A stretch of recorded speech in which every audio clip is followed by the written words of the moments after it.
So we're in line for Corey Feldman, and it looks like absolute chaos. I don't see him here yet, and they're starting a second line. People are already arguing about who's behind who. They probably need this a little more organized. They have his line as soon as you come in the door, so that line is blocking people trying to come in. So it's kind of crazy right now, but let's see if he shows up. Hopefully he does, and I don't know. We'll see. It's kind of nuts. People are already getting ill. Hello, everyone. This is Mike with Real Dead. And hey, I want to come at you real quick with our experience with Corey Feldman. He's only a year younger than me, but man, kind of grew up with him with the movies with Goonies and Friday the 13th and Lost Boys, all these movies, great movies that he's been in, Stand By Me over the years. And we had a piece here that we needed to get his autograph on. We're trying to fill out this sign that we got from the original filming location of Friday the 13th. And I just want to explain to you our experience meeting Corey Feldman. And others will have different opinions, and I'll even bring up some different opinions along the way. But this was at the Smoky Mountain Terror in Kingsport, Tennessee, on Saturday, the second day, the first day he was there. So let's jump straight into it. I'm also going to show some B-roll.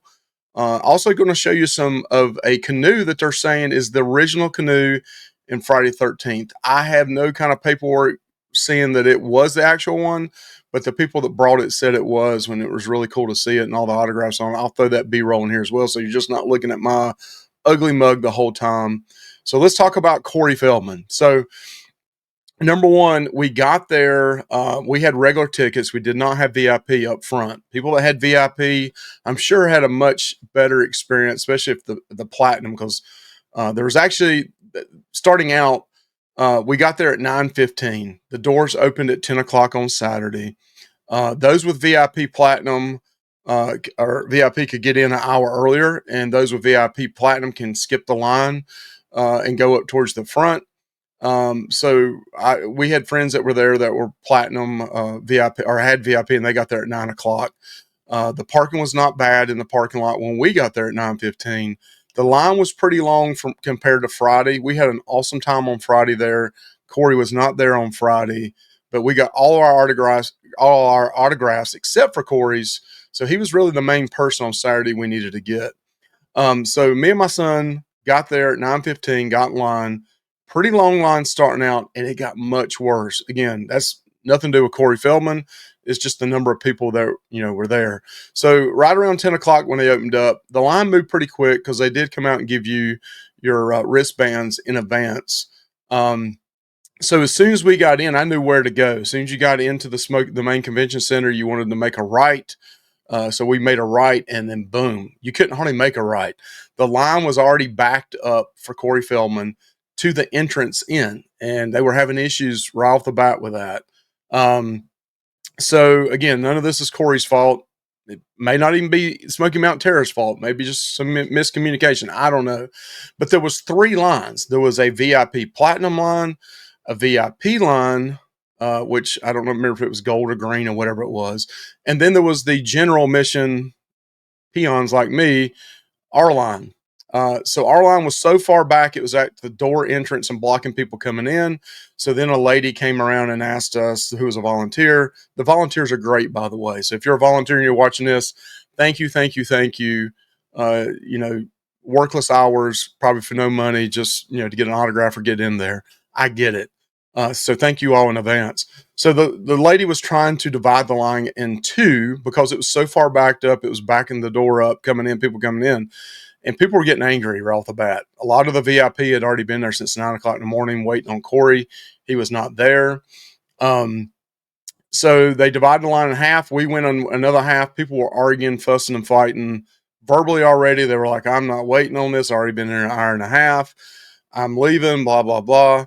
So they divided the line in half, and there's just a lot of confusion there. So then finally they came around and they asked me, who had a general ticket, all of us to go outside. Again, not Corey Feldman's fault, but we had to leave the inside of the convention and start a line on the outside. Now, we were only about 7 or 8 people back from that, so that wasn't, we didn't think it was going to be that bad. So we waited outside in line Luckily, the weather was decent. It wasn't too hot. It wasn't raining. It could have. It was kind of cloudy, but we were not in the convention. We were outside waiting, like everybody else that's trying to get into the convention to start with. So you did not get to see people walk by. You didn't get to, do anything inside the convention while you were outside waiting. Corey doesn't show up until 12:15 to 12:30. I'd say about 12:15, 12:20. Let me tell you what happened with that. So they come outside, people that work in the convention, they're like, whatever you do, don't take pictures, don't no videos, whatever. Corey and them, they don't like that. We want to keep him to come back. No videos, no pictures when he comes in. So they had this booth for him to sign right in the exit, and that's the exit we were out. You also had two VIP lines still inside waiting, and it was probably, I don't know, 50, 75 people, maybe 100. I don't know how many it ended up being. Corey finally shows up, and he gets out, and he comes in a Bronco. I kind of thought he would be in like a limousine or something nicer than that, but I don't know if it was a Bronco. It was some Ford like SUV. Pulls up. They bring him out. He's like a rock star. He's videoing us, but we can't video him. So he's videoing us. They get him inside, and I was like, okay, man, things are going to get better here.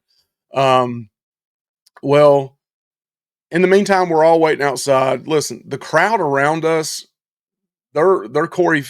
They all have pieces or something they want autographed by him. We're already invested now by 12:15. Some of us 2, some of us 3 hours waiting.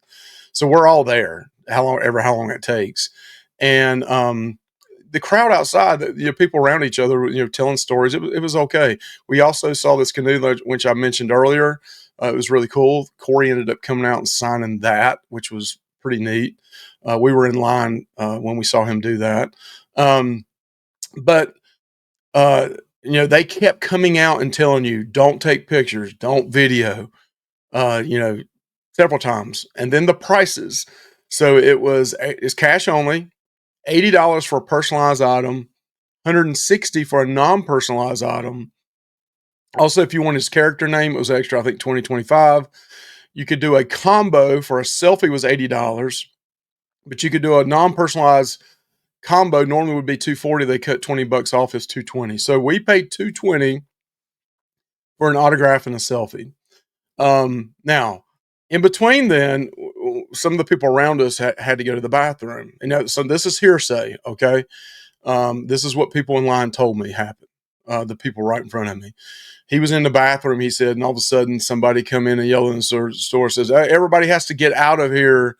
Corey Feldman's coming in. So he said, he had to finish his business, but they cleared the bathroom out so Corey Feldman could come in and go to the bathroom. That may be a Corey thing that they have to do. I don't know if that's Smoky Mountain Terrace thing to do. I don't know. Also, they came around in advance. A lady there, tall, pretty lady, had black hair.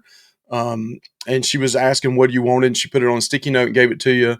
As you came back through the line, you handed that to his manager or handler, and then you gave him the money, and then he would communicate to Corey what you wanted. They were also pushing the Funko Pops. I think it was $200 for a Funko Pop signed. So somebody was walking out in advance going, Funko Pops, $200 autographed. But they were pushing that. So they were making, 40, it was 160 for a non-personalized item. So non-personalized for that. And a Funko Pop was 200. So it was basically like paying $40 for the Funko Pop.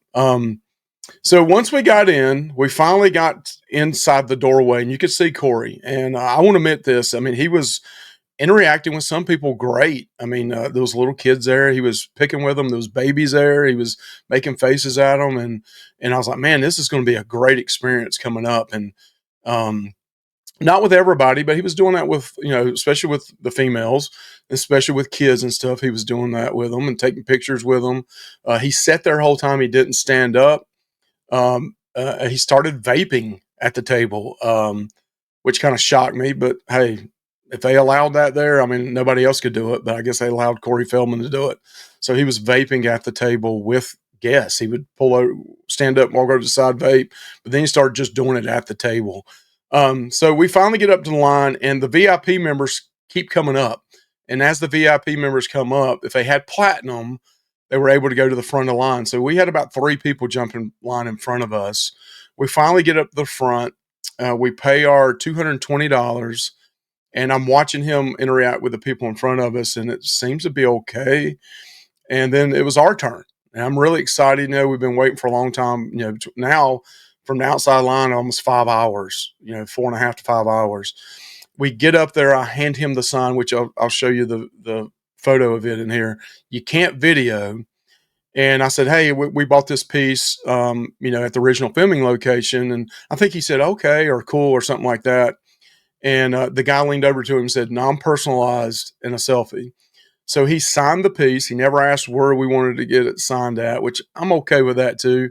I kept hearing horror stories about him signing real big. He didn't really sign real huge. So that was okay. And he said, hey to my son. He said, hey to me. And then it was selfie time. So I had asked his bodyguard to take the picture sideways versus vertical. And he took the picture, and he said, thank you. We said, thank you. And he said, God bless. And that was it. Maybe 6 to 8 words he said total. There was no interaction like, hey, how you doing? Listen, we met a lot of people this weekend. I know he's really busy. He was probably trying to catch up on the line. I'd heard rumors in the line that he'd gotten in at 2 a.m. and there was an issue with the hotel room. I don't know. I've also heard prior to going into this is he's going to be late. I guarantee he's going to be late. A lot of people on the line were worried he wasn't even going to show up because he's supposed to have been there, I guess, at 9 when everybody else was there. He didn't show up to 12:15, 12:30. But yeah, that's our interaction. So long story short, would we do it again? We've got our one-piece sign by him. I probably wouldn't do it again. If I did have the VIP, it would have been well worth the VIP for this because you just went to the front of the line. But if you was a peon like us, number one, you was taken outside, kind of herded out there like sheep and lined up, not inside the convention. And then number two, it was a long wait. But I saw people he interacted with earlier, and it was absolutely great. I didn't experience that ourselves. I'd probably never do it again. I really wanted a little bit more out of that, especially for $220. Whereas, we had interactions with Derek Mears and Felissa Rose and Costas Mandalore and Dick Warlock, and man, they spent the time with you 2, 3, 4, 5, 6 minutes with you, talking to you, asking about you. Hey, Anthony, how old are you, and where do you go to school? What grade you in? Blah blah blah. Absolutely none of that with Corey Feldman. So, tell us your stories. I've heard some great stories. I saw some great stories. Not the experience I had overall. Some of this may have been on Smoky Mountain Terrace. Some of this probably was Corey Feldman's team giving a hard time back. Clearing out the bathrooms was crazy. People were making fun and said they're going to sell the toilet seat and have him sign that. I get that. Jokes were being made everywhere. But I did get my one piece signed. I have it now, and I'm good. So tell us your experience with Corey Feldman. Good, bad, ugly. Listen, Corey, rock on. I did tell him that. I said, man, keep up the music. Do what you want to do. And he said, thank you, man. That was one of the 6 or 8 words he said at the very end, right with the God bless at the end. I said, keep up the music. And he said, thank you, man, or thank you, or something like that. And he said, God bless. But I'm going to be like Corey Feldman and bless you all. Have a good one. Till the next time. Smoky Mountain Terror, you guys did a great job overall. Only issue I had was the Corey Feldman line and debacle there, though. Have a good one.